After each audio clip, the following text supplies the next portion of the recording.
Inilah yang kita akan bahas hari ini.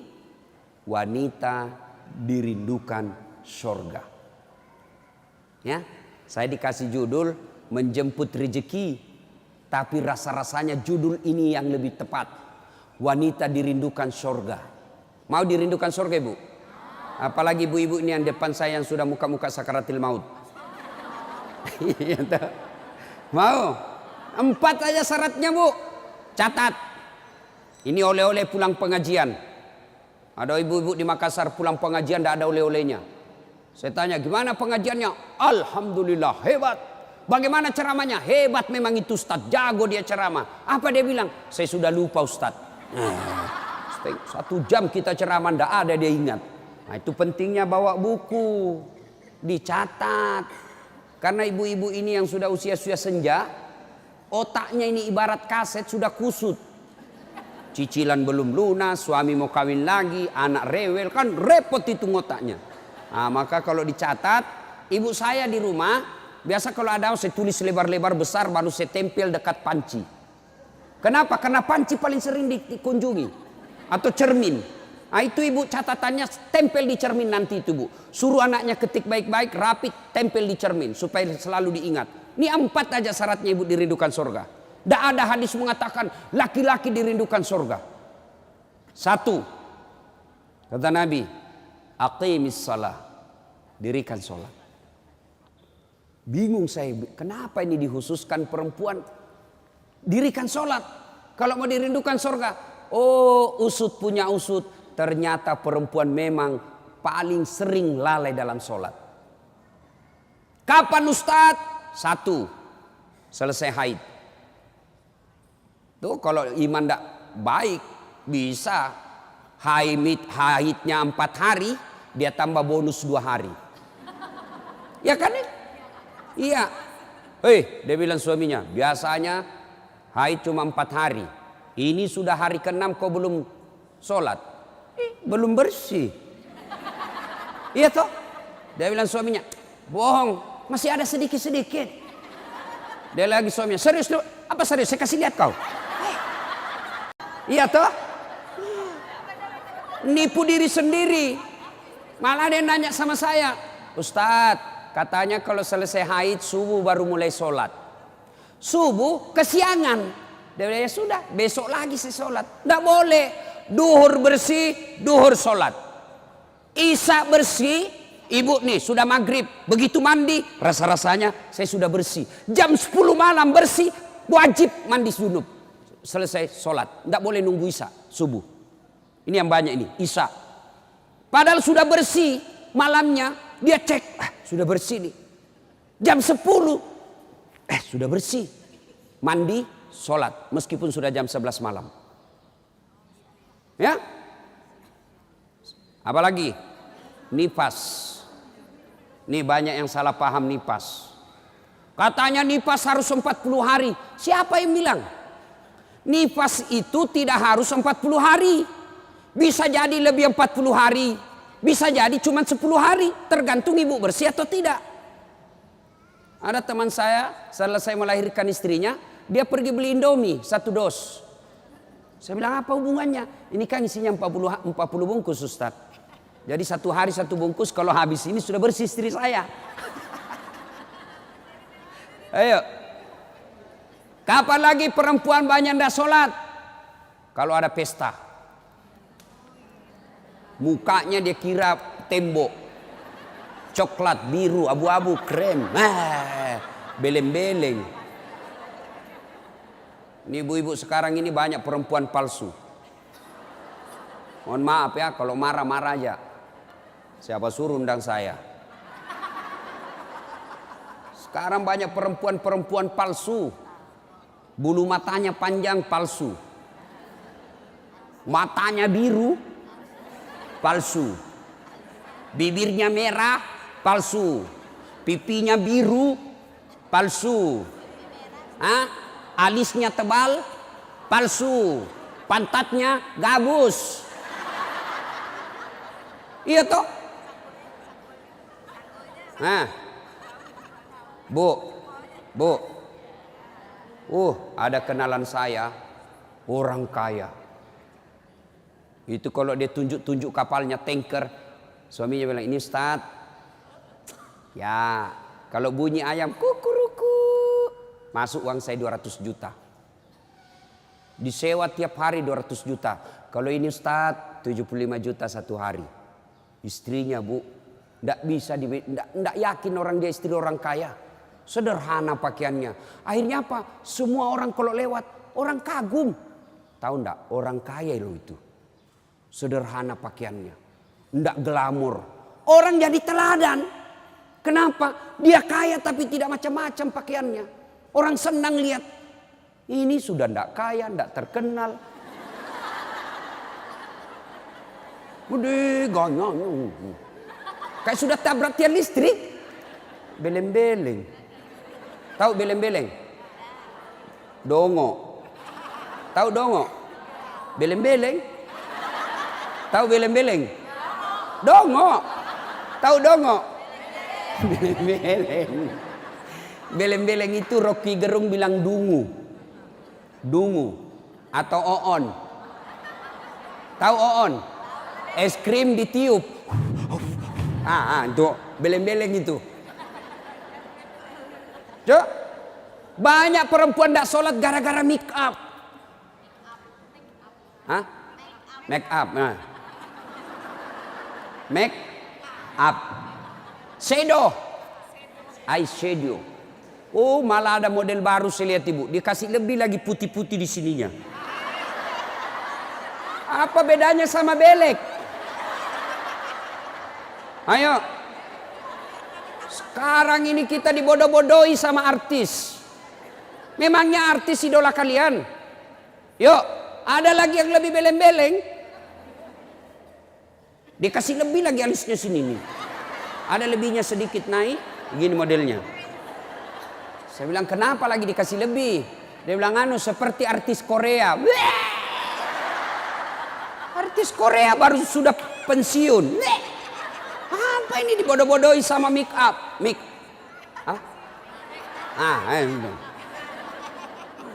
Bu, demi Allah, kami para suami tidak membutuhkan itu semua. Yang kami butuhkan kecantikan hati. Ini cantik-cantik, memang cantik, tapi bukan untuk nyenangin suami.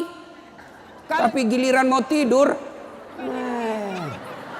ndak sikat gigi, daster 3 hari ndak dicuci, kelihatan bulu ketek, muka dikasih bedak kencur, dikasih bawang matanya, ngorok. Bagaimana suamimu ndak menderita? Giliran mau pergi pengantin, Masya Allah, cantik betul. Ibu untuk apa cantik-cantik ini? Biar ibu mondar-mandir macam-macam, tetanggamu tahu ini tetangga saya. Andai kau roba cak menjadi selebriti, mukamu tidak dikenal orang kaya artis Korea, oke lah. Tapi biar diapain orang tahu juga, ini tetangga saya ini. Udahlah, apalagi ibu yang rajin majelis taklim. Tiap minggu, tiap pekan hidup pengajian. Tapi tidak ada perubahan itu, rugi. Habis waktu, tidak ada guna. Mending tinggal di rumah tidur. Majelis taklim, sudah 4 tahun majelis taklim. Tiap pekan dengar pengajian. Tapi make upnya malas dia sholat. Yang disenangi Allah cantik hatinya. Kalau hati cantik meskipun muka tidak halus, orang senang. Ya, gara-gara make up tidak sholat. Jadi bagaimana solusinya Ustadz? Kalau pengantin, mau pengantin, gimana solusinya? Wudhu dulu, baru tancap. Sudah itu tahan kentut. Biar sudah wudhu batal. Sedikit aja keluar Ustadz batal. Nggak habis Ustadz batal. Bagaimana? Nah, apalagi yang membuat orang ibu-ibu nih banyak ndak sholat. Selesai haid, nifas, make up. Yang keempat apa? Jilbab. Banyak ibu-ibu malas sholat gara-gara jilbabnya susah dipakai. Jilbab sakaratil maut. Saya ibu sudah keliling-keliling ceramah. Mana-mana saya ceramah. Saya ke Filipina Selatan, jilbabnya orang Melayu sana, segitiga saja, satu peniti, selesai. Malaysia juga begitu. Saudi malah satu lubang masuk, selesai. Tapi coba lihat jilbabnya ibu Indonesia. Ngeri bu. Ada kayak ada talinya 2 meter, dia ikat-ikat. Disimpan di lehernya. Itu diikat lehernya. Lalu dikasih kembang. Sudah tidak bisa goyang itu lehernya. Nah, iya toh? 3 lapis. Ini penutup kepalanya 3 lapis. Ada kuningnya, abu-abu, coklat. Dikasih mereng lagi sedikit. Coba. Lalu ada kayak pohon di belakang. Biasa kalau ada pengganti. Gimana caranya dia pakai ini ya? Nah, sudah diikat lehernya. Pakai pula rok yang sempit. Rok sempit. Jalanlah dia. Dia bilang suaminya, buru-buru bu. Katanya, tunggu sebentar pak. Beleng-beleng. Beleng-beleng. Coba kalau lebar. Kan enak lari dikejar anjing.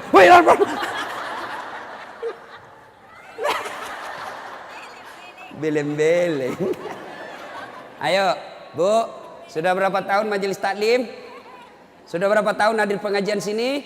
5 tahun. Mestinya pakaian seperti itu ditinggalkan. Apa dilarang? Tidak dilarang. Cuma kalau gara-gara itu tidak sholat, hancur ibu. Pergi pengantin, make upnya luar biasa, jilbabnya susah. Tiba waktu sholat, dia bilang suaminya, bu, ini sudah mau hampir asar. Kok belum sholat duhur? Kok pergi sholat? Sadar lo pak. Ya saya sadar, saya suruh kau sholat. Sadar lo pak. Ya saya sadar, ya saya suruh sholat. Oh pergi sholat, apa kata? Kau tidak lihat ini jilbab saya? Ini 2 jam. Beleng-beleng. Ayo, sudahlah, bu. Apa yang saya sampaikan ibu pasti iyakan. Perempuan cantik, tidak terlalu cantik, tapi dia kaya, istri bangsawan, ya, populer, tapi pakaiannya sederhana, itu yang jadi orang senang. Coba kan, dia sudah kaya, cantik. Banyak duitnya, terkenal, tinggi sekolahnya. Tapi pakaiannya seadanya. Masya Allah orang semua jadikan teladan. Nah, coba lihat itu nak. Itu ibu kaya loh. Terkenal. Banyak duitnya, tinggi sekolahnya. Tapi lihat nak, pakaiannya sederhana. Nah saya mau seperti itu nanti nak. Coba lihat. Apa Khadijah terkenal dengan jilbabnya yang mewah? Apa Aisyah terkenal dengan lipstiknya yang banyak? Enggak kan? Tapi karena apa? Karena akhlak. Ngapain kita cantik-cantik akhlak kita jelek? Daripada beli make up 700.000 per bulan. Ibu sudah 60 tahun. Yuk lebih baik beli lipstik palsu. Harga 10.000. 690.000. Nih bawa ke masjid. Itu tabungan akhiratmu. Ada sekali jalan 1 juta. Nempel. Daripada itu 1 juta. Ada lebih gila. Apa itu? Saya pernah lewat di Makassar, salon, gambar jari-jari begini. Saya tanya sopirku, apa itu? Ini salon Ustaz. Salon apa? Ibu-ibu gunting-gunting kuku. Apa namanya bu? Dia tahu semua ini. Apaan? 25.000 satu jari. Berarti 10 jari. 250.000. Apa lebih tidak enak itu 250.000 kau tabung untuk akhiratmu dikubur. 250.000 hanya untuk potong kuku. Lipstick 20.000. Eyeshadow 70.000. Ini alis 70.000. Sudah berapa habis duit kita? Ya? Dengar ini yang suka cukur-cukur alis. Laknat Allah kata Nabi bagi mereka yang mencabut dan mencukur alisnya. Tuh, enggak usah baku lihat ibu. Boleh gambar alis, boleh, tapi jangan pakai tato. Ini tato alisnya. Tak haram itu bu. Mau gambar alis silahkan, pakai pensil celak. Nggak ada pensil celah Ustadz, cari krayonnya anak.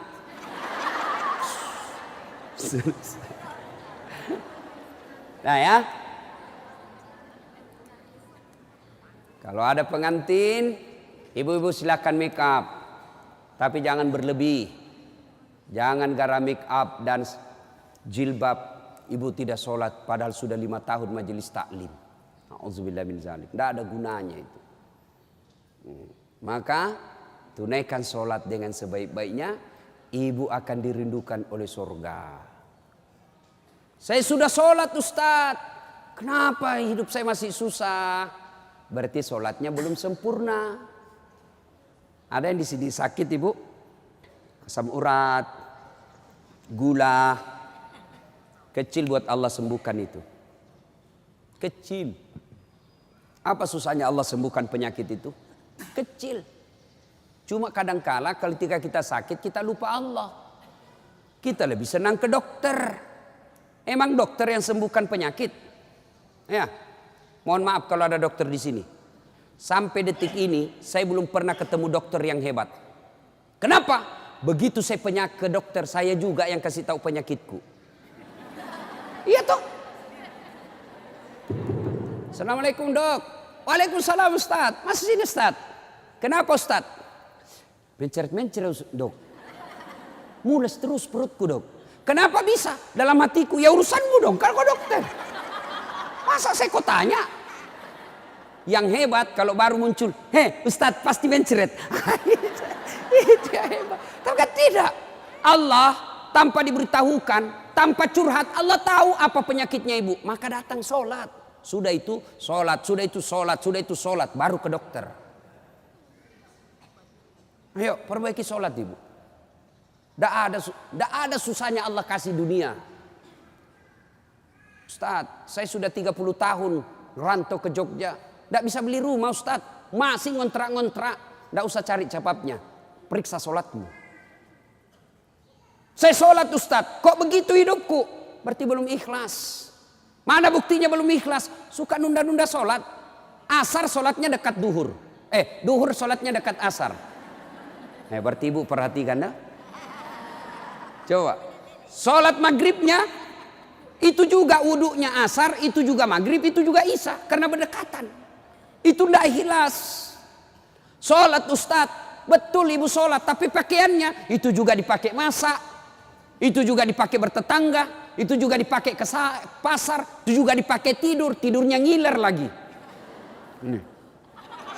Pas dibangun suaminya, dipakai lagi sholat, najis. Pantas 30 tahun sholat, sholatnya tidak bisa memperbaiki hidupnya. Kenapa? Sholatnya tidak sesuai yang diajarkan Nabi. Saya sholat Ustadz, betul ibu sholat, tapi tidak semangat. Allah.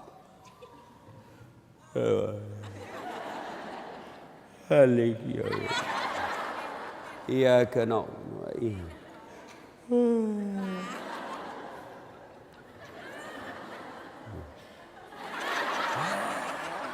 Ada juga yang sholat seperti itu. Ada yang sholat gitu. Allahu Akbar. Sholat kayak ditiup angin.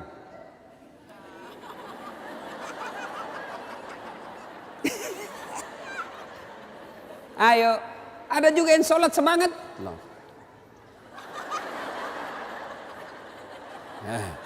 Yang ketawa karena ibu membayangkan diri sendiri. Ada juga yang sholat cari duit. Allahu Akbar. Iya kena budu. Duit saya tadi 100. Beli sayur 50.000. Beli pulsa 20.000. Allahu Akbar. Mana yang 30 ya? Allah. Selamat. Oh di bawah sadel lah. Sepanjang sholat cari duit. Apalagi ibu sholat sambil masak. Canggih betul ini. Allahu Akbar. Tiba-tiba bau hangus. Allahu Akbar. Pantas 30 tahun sholat. Maka majelis taklim yang baik, majelis taklim yang faedah, majelis taklim yang manfaat, ada perubahan setelah dia ikut majelis taklim. Mungkin sebelum majelis taklim seperti itu sholatnya. Pulang majelis taklim tidak seperti itu lagi. Ada perubahan. Ya. Karena juga itu majelis taklim saya lihat lomba baju seragam. Malah ada yang curhat sama saya, Ustadz bubar saya majelis taklim Ustadz. Kenapa? Belum lunas seragam kita, ada lagi yang baru. Itu. Padahal yang mau beli seragam ini ya pengurusnya. Pengurusnya hanya 5 orang aja. Ya, yang kaya-kaya. Ini aja yang berdiskusi 5 orang. Ini jelek mulai kabur, nih ada nih yang baru, ganti lagi. Orang belum lunas diganti lagi. Majelis taklim yang baik bukan yang banyak seragamnya, tapi yang tambah ilmunya, tambah akhlaknya. Itu yang baik. Ya. Perbaiki sholat. Ya Bu ya. Bu. Sholatullah Mullah ala toha Sholatullah salamullah ala yasin habibillah. Biasanya kalau saya ceramah ada air di samping saya. Cari-cari ini dilupa ini panitia. Satu ya. Satu Ibu. Sholat. Maka ibu, halo ibu. Ibu ndak usah cemas kalau anaknya ndak tahu bahasa Inggris. Ibu ndak usah cemas kalau anaknya ndak tahu bahasa Korea. Ibu ndak usah cemas kalau anaknya ndak punya kerja, pengangguran. Ndak usah cemas. Yang ibu cemaskan kalau anaknya sudah mau dilamar masih tidak sholat. Itu yang ibu perlu cemaskan. Ya, kan ibu-ibu sekarang hebat betul anaknya Ustadz. Kenapa? Tuh masih SD sudah pintar bahasa Inggris. Apa hebatnya? Banyak yang begitu. Nggak percaya? Ibu ke Inggris. Demi Allah Bu, anak-anak di sana baru belajar bicara pakai bahasa Inggris. Apa yang hebat? Banyak yang begitu.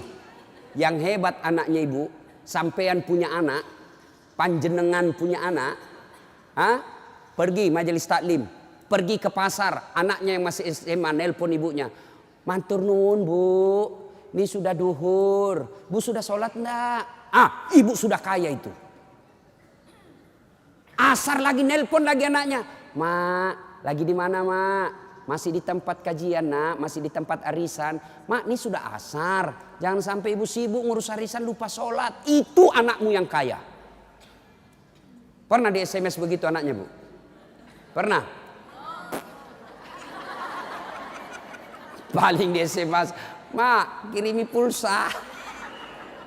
Maka ibu dari kecil anak-anak diperkenalkan sholat. Ya, mau dirindukan surga, syarat pertama aqimis shalah, dirikan sholat. Tidak cukup yang 5 waktu, tambah sunnah. Sunnah apa Ustadz? Yang sederhana. 1, sholat sunnah duha. Ibu-ibu, ada enggak di sini yang punya tanah 1 juta hektar? Anda usah 1 juta. 100 hektar ada di sini Bu? Ada? Enggak ada. Tapi ibu mau enggak punya harta lebih dari 100 hektar? Lebih dari 1 provinsi. Mau? Itulah sholat sunat fajar. Ayo. 2 rakaat sebelum ibu sholat subuh. Itu nanti ketika ditimbang kata Nabi, yang 2 rakaat ini lebih berat 2 rakaat ketimbang dunia dan isinya. Tuh sholat duha, sholat fajar.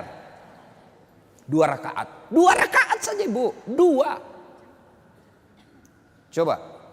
Sudah pagi-pagi. Anak sudah pergi sekolah. Suami sudah pada bekerja. Pekerjaan rumah sudah tuntas. Jam 8, jam 9. Yuk sholat duha. Sholat duha. Bagaimana caranya? Sama sholat sunnah biasa. Bedanya niat. Nih yang biasa ibu-ibu tanyakan. Ustadz apa niatnya? Bu. Niat itu bukan bahasa mulut. Niat itu bukan bahasa lisan. Niat itu di sini. Usolli itu hanya ulama Melayu yang ngajarkan. Mau pakai boleh, tidak mau pakai sah. Coba lihat orang Arab kalau ibu pergi umroh. Coba lihat umumnya orang Arab. Jalan, berdiri langsung Allahu Akbar. Iya toh? Kalau kita kan lama dulu ibu, loading.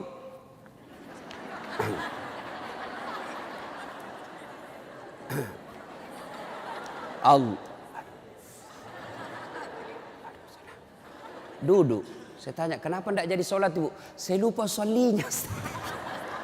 Boleh tidak ucapkan. Mau ucapkan silahkan. Usalli sunnatal duha.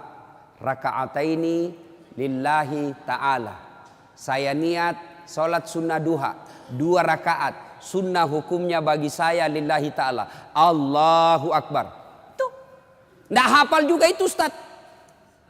Ambil jalan pintas. Berdiri tegak.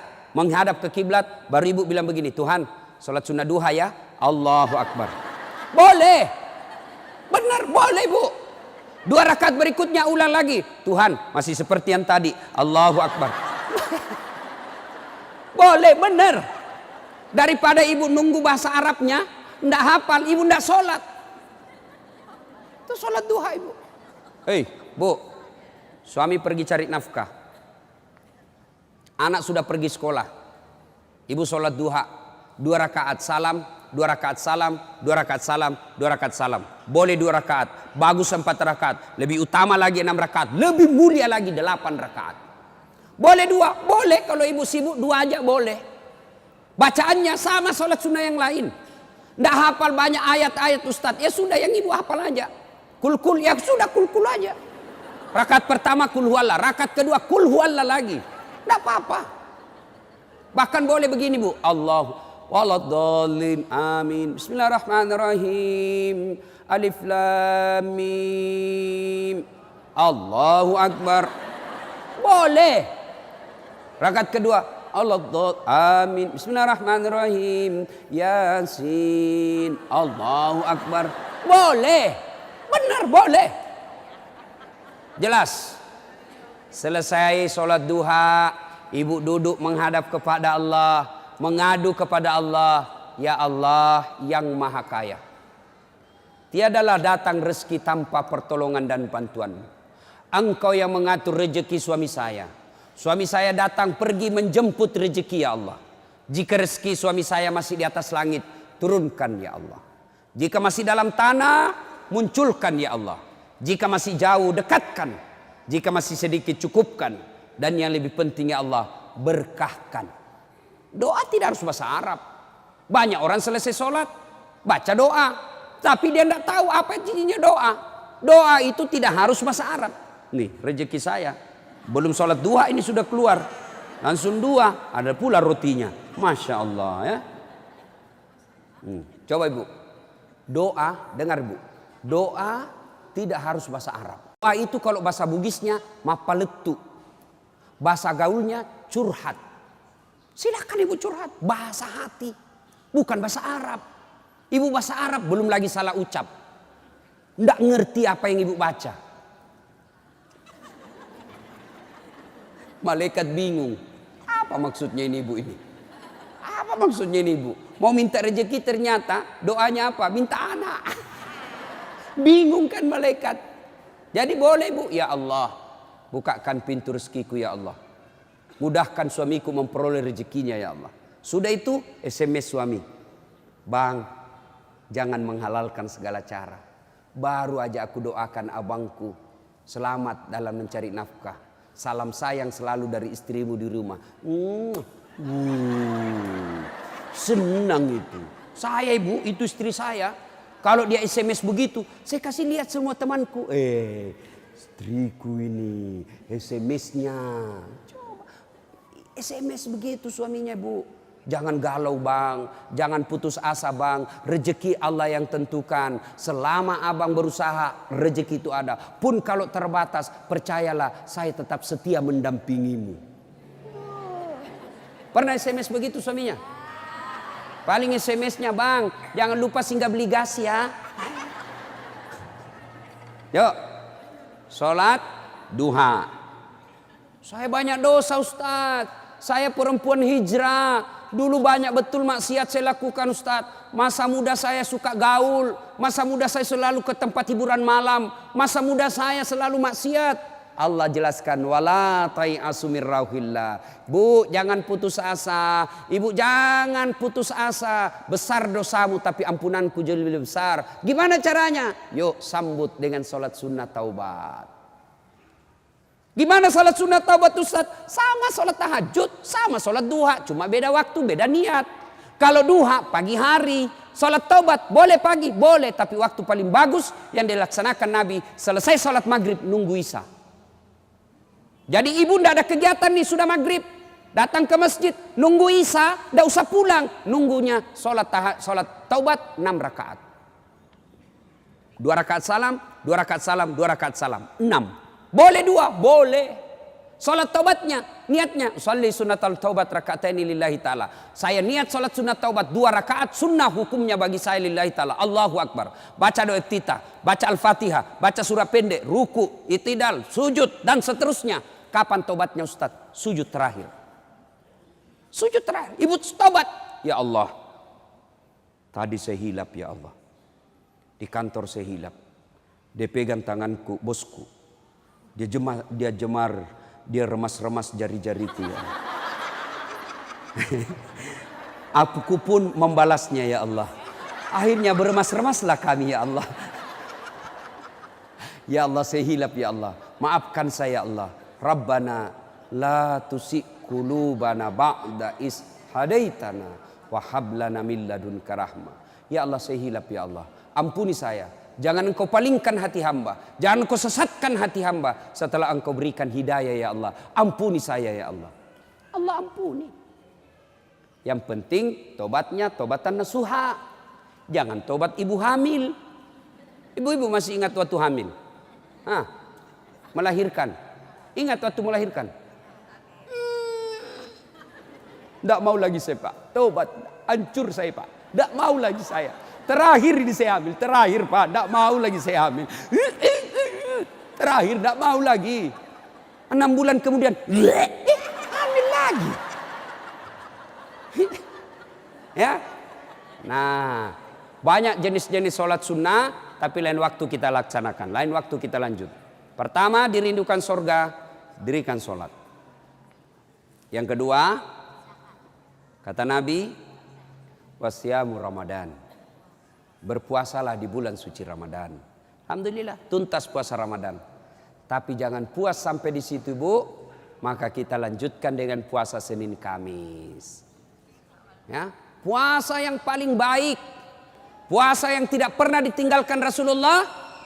Puasa Senin Kamis. Bu-ibu nih yang agak lebih berat badannya.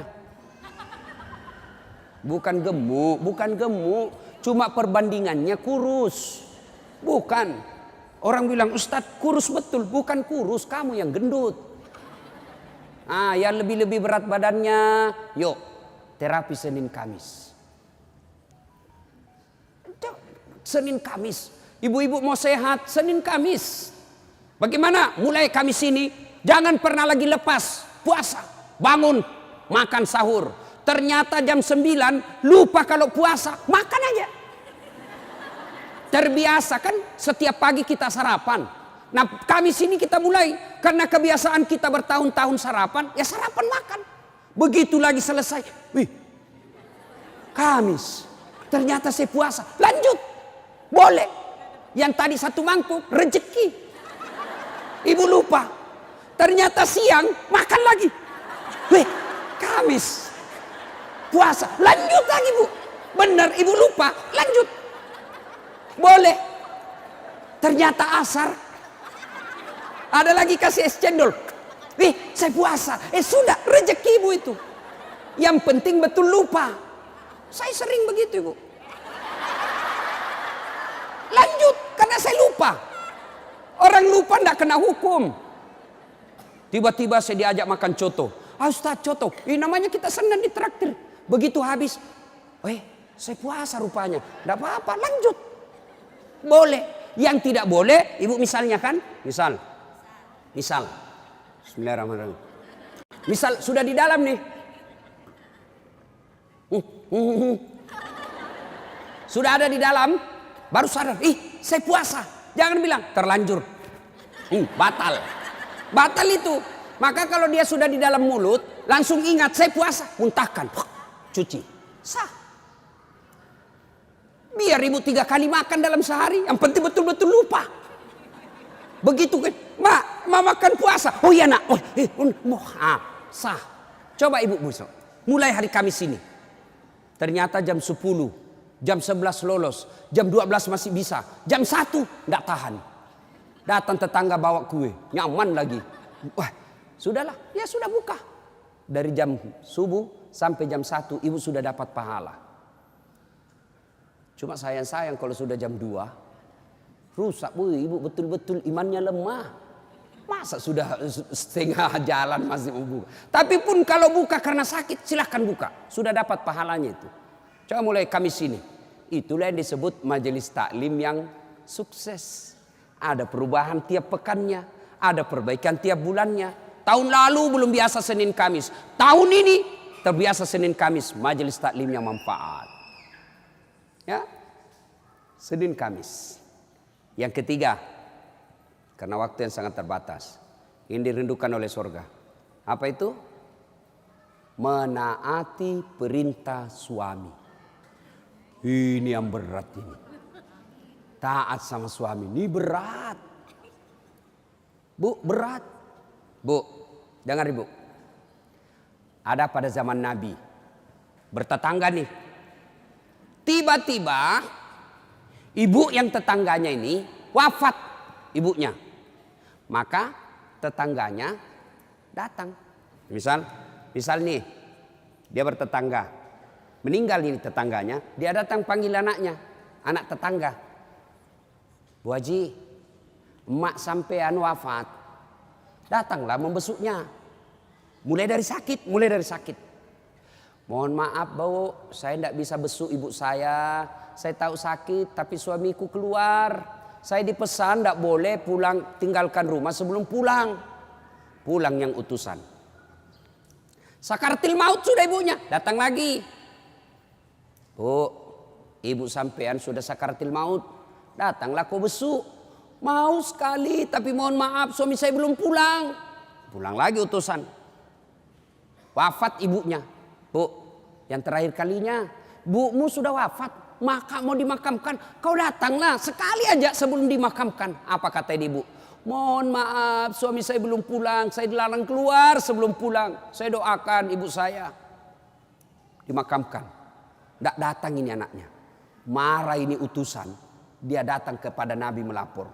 Ya Rasulullah, keterlaluan betul itu tetangga saya. Mulai dari sakit, sakaratil maut, sampai wafat, dimakamkan, tidak datang besuk ibunya. Saya 3 kali datang memanggilnya, ya Rasul. Nabi kata, wih, nak durhaka betul itu. Kok bisa begitu? Kenapa bisa? Ya Rasulullah, suaminya pergi jihad, perang. Dipesan sama suaminya, jangan pernah tinggalkan rumah sebelum saya pulang. Mendengar ini, apakah Nabi marah? Subhanallah, dengar ibu. Subhanallah. Nabi lalu bersabda, alhamdulillah, diampuni dosa ibu yang wafat karena punya anak, istri yang taat sama suaminya. Masya Allah. Kira-kira masih ada istri zaman sekarang begini? Masih ada. Baru 10 menit pergi suaminya, dia telepon temannya.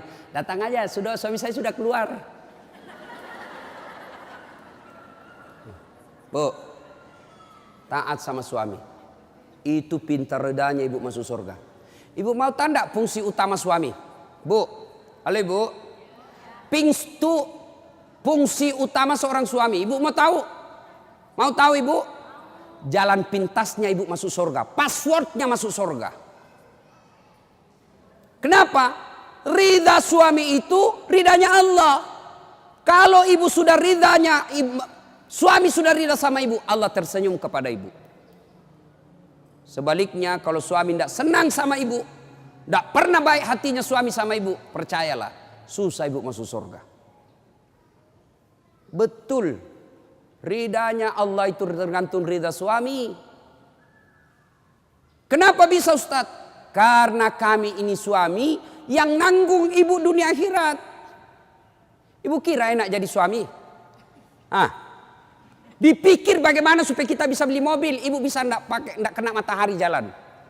Kami pikir suami bagaimana supaya ibu bisa pakai baju baru tiap bulan supaya saudaramu enggak menghina kamu. Dipikir bagaimana supaya suami istri saya pakai emas, berlian supaya tetangganya enggak menghina dia. Itu dipikir semua oleh suaminya. Mana ibu pernah pikir bagaimana supaya saya belikan suamiku berlian? Pernah ibu? Ayo. Bukan cuma di dunia, di akhirat pun ibu ditanggung oleh suami. Beruntunglah wanita Islam. Wanita Islam itu sebelum diperiksa semua amal-amalnya, sebelum diperiksa puasanya, diperiksa hajinya, ada 4 laki-laki yang harus menanggung dia. 4 laki-laki yang harus menanggung ibu. Siapa? 1, orang tua, bapak. 2, suami. 3, anak laki-laki. 4, saudara laki-laki. Ini 4 yang bertanggung jawab terhadap ibu. Kenapa itu perempuan dia pakai jilbab? Ditanya suaminya, ditanya bapaknya, ditanya anak laki-lakinya, ditanya saudara laki-lakinya. Ternyata ini 4 laki-laki yang tidak beres, maka ibu bebas tugas. Itu enaknya jadi perempuan Islam. Beda kami laki-laki. Biar kami sholat, ketua majelis ulama, hafal Quran, istrinya tidak pakai jilbab, istrinya tukang gosip, istrinya tidak puasa, istrinya tidak nutup aurat, istrinya tidak sholat. Demi Allah, ku ampusakum wa ahliku. Suamimu, nih kau masuk neraka sama istrimu. Ditanggung ibu dunia sampai akhirat. Suamiku tukang selingkuh, Ustaz. Suamiku pemabuk, suamiku tukang tipu, suamiku koruptor. Tidak ada hubungan, dia yang tanggung dosanya. Ibu kalau baik agamanya, tadkhulul jannati bisalam. Kata Nabi, nih 7 pintu surga. Ibu pilih mana yang ibu mau masuki. Tidak ada urusan dengan suamimu. Itu enaknya. Jadi ibu jangan suka ngomel-ngomel. Beruntunglah ibu menjadi wanita Islam. Supaya sekali ngeluh, suami saya Ustaz. Ini lebih parah lagi, dia curhat di Facebook. Ada juga ibu-ibu sekarang suka sekali ungkap aib suaminya di medsos. Di mana di kau? Tak kusangka kau begitu. Kesepian banget, pret. Apa yang begini? Ya, ibu taat perintah suami. Passwordnya ibu masuk surga, ridha suami. Tapi kalau ibu durhaka sama suami, susah. Perempuan sekarang kan banyak yang tidak hormat sama suaminya. Ketika Nabi Isra Mi'raj kan diperlihatkan.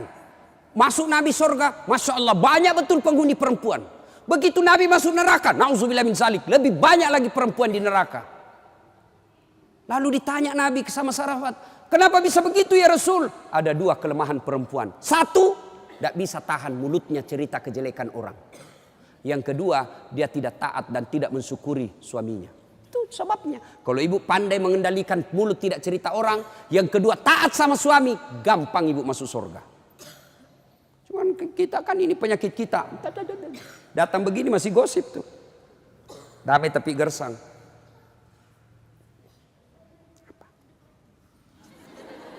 Apa? Apa sih? Enggak tahu bertanya dong. Saya pun digosip. Begitu saya lewat, itu juga bajunya waktu di TV One. Ada urusan. Nenek ibu nih. Palsu.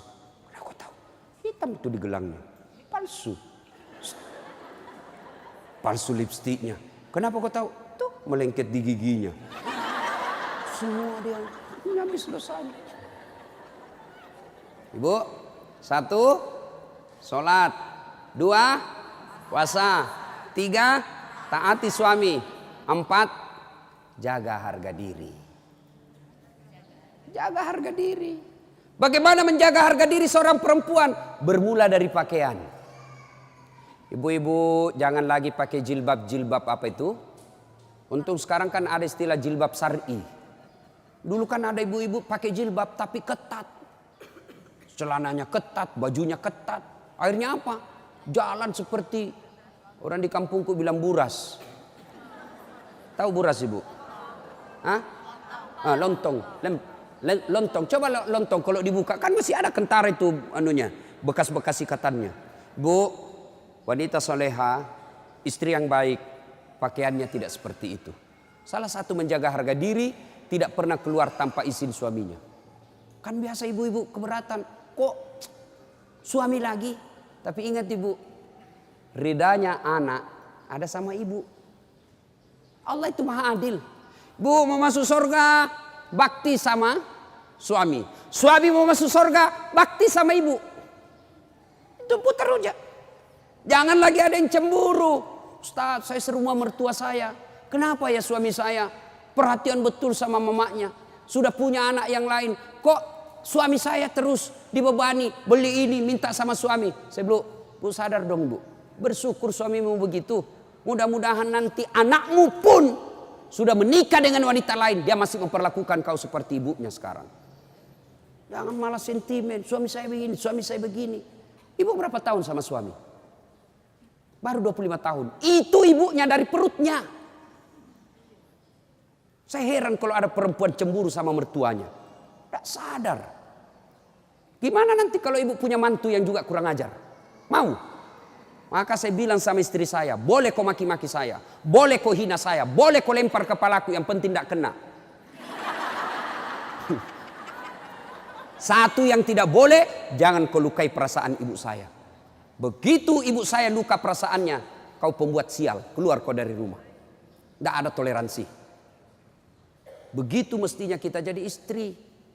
Kalau ibu-ibu masih susah hidupnya, koreksi aja deh, barangkali durhaka sama mertua. Nah, bagaimana mengabdi kepada orang tua, bagaimana mengurus anak, insya Allah lain waktu dan kesempatan kita akan lanjutkan. Akhirnya kita simpulkan, wanita yang ingin dirindukan surga, 1, pelihara sholat. 2, 3, taat pada perintah suami selama perintah itu tidak melanggar agama. Yang keempat, jaga harga diri. Insya Allah kalau ini kita lakukan, maka Nabi jelaskan, silakan masuk surga, tadkhulul jannati bisalam. Silakan masuk surga dari pintu mana yang ibu mau suka. Subhanallah. Inilah tausiah kita, mudah-mudahan ada manfaat. Terima kasih Ibu Li yang berkomunikasi kepada saya selama ini.